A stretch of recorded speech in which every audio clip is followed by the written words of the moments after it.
আমি যদি এখন মারা যাই, আমার ইদানিং খুব মনে হয় আমি যদি আজ এখন এই অবস্থায় মারা যাই তাহলে কি জান্নাতে যেতে পারবো?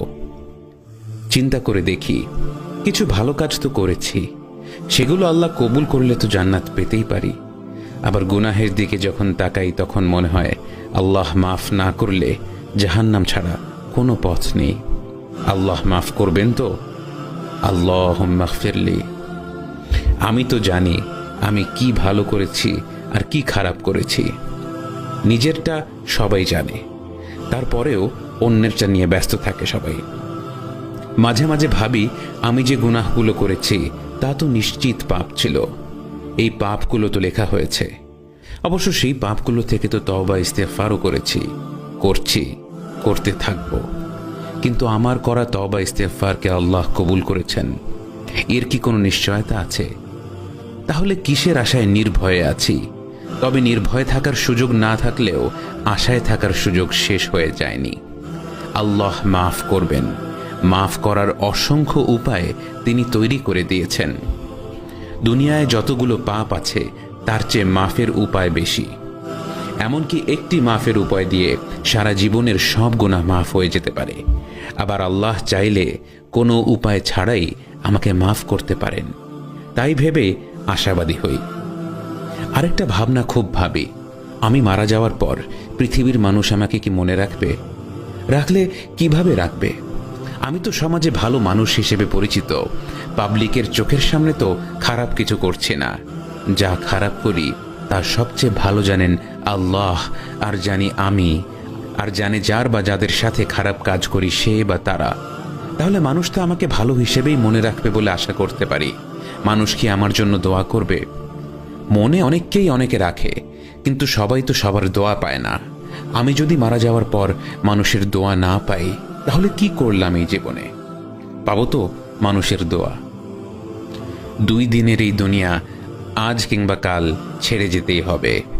আমি মারা যাওয়ার পর 2-4 দিন মানুষ মনে রাখবে, স্মৃতিচরণ করবে। কোনো ভালো কাজ রেখে যেতে না পারলে কবরে শুয়ে কিছুই পাবো না আর। দুনিয়ায় থাকতে যা করে গিয়েছি তাই সাথী, কিন্তু মারা যাওয়ার পরেও যদি কিছু কবরে শুয়ে পাওয়া যেত তাহলে কতই না ভালো হতো। তাই চাই জীবনে এমন কিছু করতে যাতে মৃত্যুর পরেও আমল বন্ধ না হয়। রঙের এই দুনিয়া আপনাকে ব্যবহার করছে মাত্র। আপনি যে কয়দিন দুনিয়াকে দিতে পারবেন সে কয়দিন আপনার মূল্য দুনিয়াবাসীর কাছে। আপনি অসুস্থ হয়ে বিছানায় পড়লেই কিংবা মারা গেলেই আর কেউ মনেও করবে না। কত বড় বড় দাপুটে মানুষগুলোকে দেখেছি একাকী নিঃসঙ্গ অবস্থায় হাসপাতালের বিছানায় কিংবা নিজের বাড়ির বেডরুমে ধুঁকে ধুঁকে মরতে। তারপরও আমাদের দুনিয়ার মায়া কমে না। দুনিয়ার মেকি রূপ সৌন্দর্যের মোহ আমাদেরকে নিকট ভবিষ্যতে আল্লাহর সামনে দাঁড়াবার কথা ভুলিয়ে দিয়েছে। আফসোস।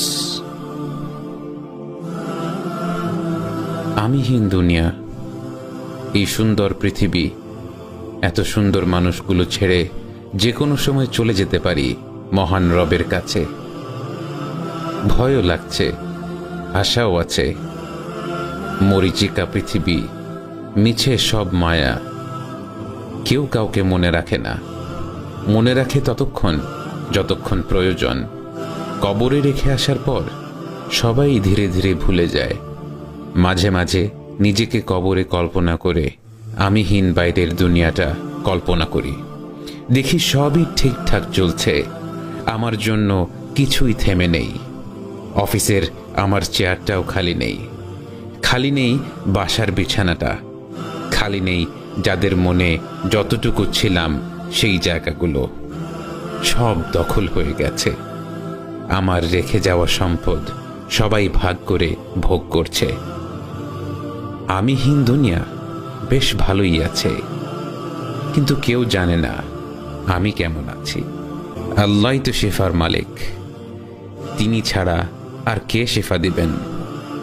আমি যখন অসুস্থ হই তখন তিনিই আমাকে শেফা দেন।